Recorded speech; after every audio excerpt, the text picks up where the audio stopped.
పాల మీద మీగడతో నెయ్యి చేసేటప్పుడు ఈ తప్పు చేస్తున్నారా? పాల మీద మీగడతో నెయ్యి మంచిదా, పెరుగు మీద మీగడతో నెయ్యి మంచిదా? ఇంత ఈజీ పద్ధతి ఎక్కడా చూసుండరు. హాయ్ అండి, వీడియో నచ్చితే లైక్ చేయండి, షేర్ చేయండి. ఒక వారం రోజుల పాటు నిల్వ చేసిన మీగడతో నెయ్యి ఎలా చేసుకోవాలో ఇప్పుడు చూద్దాం. పాల మీద మీగడతో నెయ్యి తీసేటప్పుడు మార్నింగ్ పాలు కాచి చల్లార్చి ఫ్రిడ్జ్లో పెట్టుకుని ఈవినింగ్ కానీ లేదా నెక్స్ట్ డే మార్నింగ్ కానీ ఆ పాల మీద మీగడను తీసేటప్పుడు పాలని లైట్గా వేడి చేసి మీగడ తీసుకుంటే బెటర్. మీగడ కింద పాలలోని క్రీమ్ మొత్తం ఉంటుంది. మీగడ తీసేటప్పుడు ఆ క్రీమ్ కూడా వచ్చేసిద్ది. అలా కాకుండా ఆ పాలని కొంచెం వేడి చేసి తీసుకున్నామనుకోండి, మనకి మీగడ మాత్రమే వస్తుంది. అప్పుడు ఆ పాలు టేస్టీగా ఉంటాయి. లేకుండా క్రీమ్తో పాటు తీసేసామనుకోండి, కాఫీ టీ పెట్టుకున్నప్పుడు కానీ ఆ పాలను తోడు పెట్టుకున్నప్పుడు కానీ అంత టేస్టీగా ఉండవన్నమాట ఆ పాలు. ఈ వీడియోలో 3 పద్ధతుల్లో చాలా ఈజీగా నెయ్యి ఎలా తయారు చేసుకోవచ్చో ఇప్పుడు చూద్దాం. ఇక్కడ మనం రూమ్ టెంపరేచర్ అంటే నార్మల్గా ఉన్న మీగడతో వెన్న తయారు చేస్తున్నాము. ఈ మీగడకి కూల్ వాటర్ కానీ కూలింగ్ మీగడ కానీ ఏమీ అవసరం లేదు. నార్మల్గా ఉన్న మీగడతో మనం వెన్న చేసేసుకోవచ్చు. అది ఎలాగో ఇప్పుడు చూద్దాం. ఇక్కడ చూపిస్తున్నాను కదా, మిక్సీ జార్లో కొద్దిగా మీగడ తీసుకోవాలి. మీగడ తీసుకుని ఆ మీగడని బ్లెండ్ చేసుకోవాలి. ఎలాంటి వాటర్ లేకుండా బ్లెండ్ చేసుకోండి. అలా బ్లెండ్ చేసుకున్న తరువాత ఆ మీగడలో కొద్దిగా నీళ్లు వేసుకుని మళ్ళీ ఒకసారి మిక్సీ చేసుకోవాలి. అలా చేసుకున్న తర్వాత ఇక్కడ చూపిస్తున్నాను కదా, ఇలా మొత్తం కలిసేటట్టుగా ఒకసారి కలుపుకుని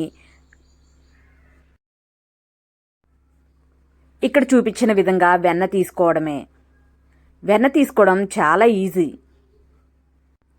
ఎక్కువ గిన్నెలు చేసుకోకుండా ఒక మిక్సీ జార్తో మనకి ఈజీగా వెన్న రెడీ అయిపోతుంది.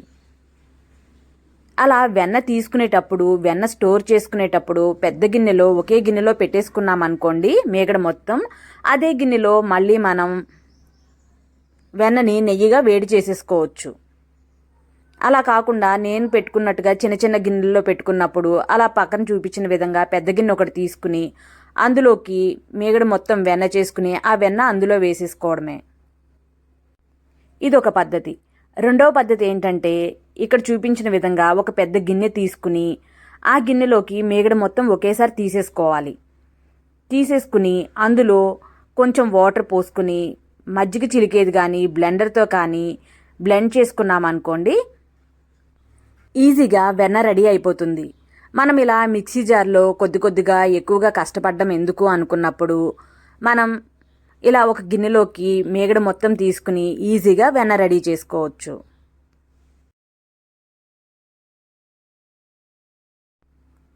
ఇక్కడ చూస్తున్నారు కదా, నేను వెన్న రెడీ చేయడానికి ఈ వాటర్ కానీ మీగడ కానీ ఏమీ కూలింగ్ లేవు.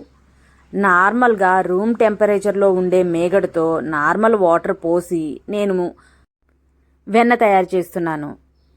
ఇలా వెన్న చేసుకునేటప్పుడు మనకి చాలా ఎక్కువగా మీగడ ఉందనుకోండి, మనం మన దగ్గరున్న మీగడని హాఫ్ వరకు వెన్న చేసేసిన తర్వాత ఆ హాఫ్ మనం స్టవ్ మీద పెట్టుకుని నిదానంగా మిగిలింది చేసుకుని అందులో వేసుకుంటూ ఉండొచ్చు.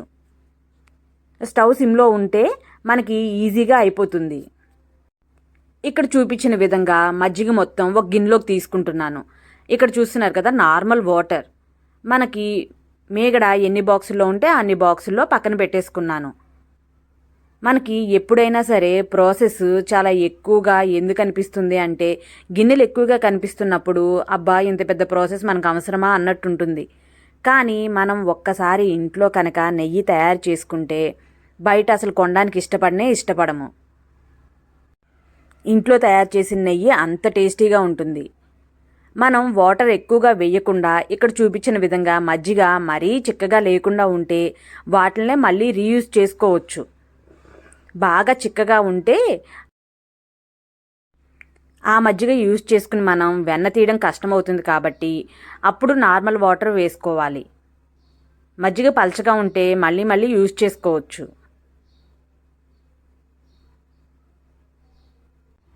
నా దగ్గరున్న మీగడకి 2 గిన్నెలు పడతాయి. ఎందుకంటే వెన్న నెయ్యిగా మారేటప్పుడు పొంగుతుంది. మనం చిన్న గిన్నెలో ఎక్కువ పెట్టేశామనుకోండి, పొంగిపోతుంది. మనం నెయ్యి కాసుకోవడానికి కూడా చాలా ఇబ్బంది పడతాం. అలా కాకుండా మనం కరెక్ట్గా చూసుకుని ఎంత నెయ్యికి ఎంత గిన్నె పెట్టుకోవాలో చూసుకుంటే కనుక నెయ్యి పొంగకుండా ఈజీగా మనం నెయ్యి కాసుకోవచ్చు. వెన్న స్టవ్ మీద పెట్టినప్పుడు ఫస్ట్ ఇలా నురగలాగా పొంగుతూ ఉంటుంది. అలా పొంగే టైంలో దగ్గరుండి చూసుకోవాల్సి వస్తుంది. పొంగొచ్చినప్పుడు గరిటతో కలుపుకుంటూ ఉంటే పొంగకుండా ఉంటుంది. అలా ఆ నురగ మొత్తం తగ్గిపోతున్నప్పుడు మనం స్టవ్ దగ్గర లేకపోయినా మనకి ఇంత టైంకి నెయ్యి రెడీ అవుతుంది అనుకుంటే ఆ టైంకి వస్తే సరిపోతుంది.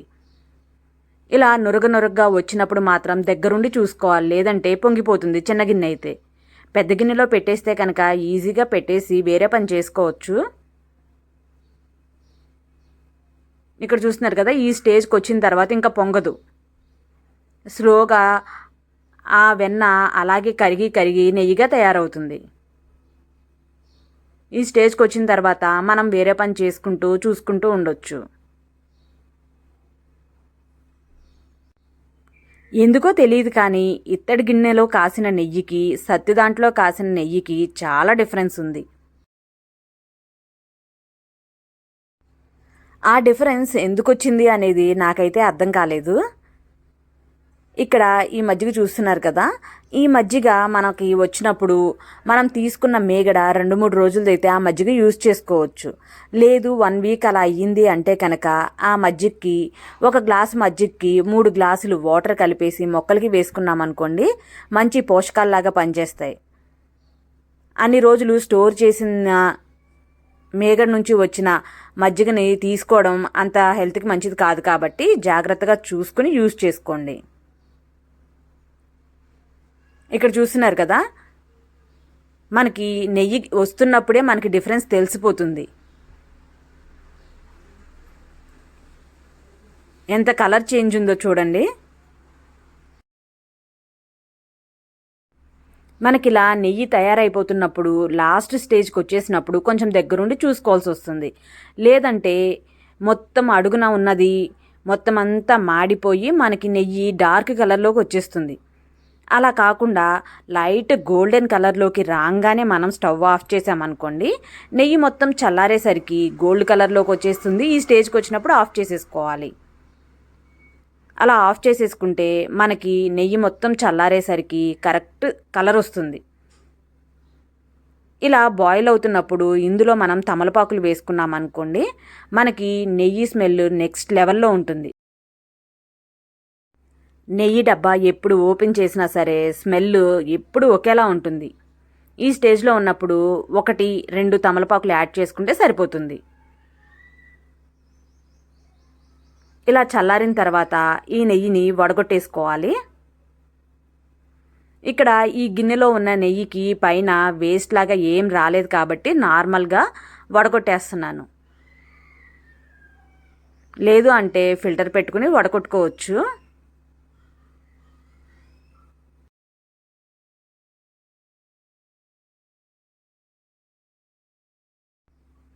నెయ్యి కలర్ చూడండి ఎంత బాగుందో. చూడ్డానికి స్మెల్ కూడా చాలా బాగుంది. మనం ఇంట్లో తయారు చేసుకున్న నెయ్యికి బయట కొనే నెయ్యికి చాలా అంటే చాలా డిఫరెన్స్ ఉంటుంది. మనం ఫస్ట్ టైం చేస్తున్నప్పుడు మనకు కొంచెం ప్రాసెస్ చాలా లాంగ్ ఉన్నట్టు అనిపించవచ్చు, కానీ చేసుకోగా మనకే అలవాటు అయిపోతుంది. ఇక్కడ ఈ గిన్నెలో చూసారా, పైన కొంచెం వేస్ట్ లాగా వచ్చింది, అందుకని ఇలా వడగొట్టేస్తున్నాను. ఈ నెయ్యి తయారు చేసే ప్రాసెస్ మీకు నచ్చితే కనుక తప్పకుండా లైక్ చేయండి. వీడియో నచ్చితే మీ ఫ్రెండ్స్కి, ఫ్యామిలీ మెంబర్స్కి షేర్ చేయండి. ఫైనల్గా మనం రెడీ చేసుకున్న వెన్న నుంచి వచ్చిన నెయ్యి ఇంత.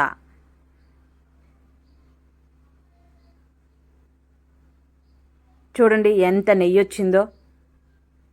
మనం కొంచెం కష్టపడ్డామనుకోండి, మన ఇంట్లోనే మనం స్వచ్ఛమైన నెయ్యి తయారు చేసుకోవచ్చు.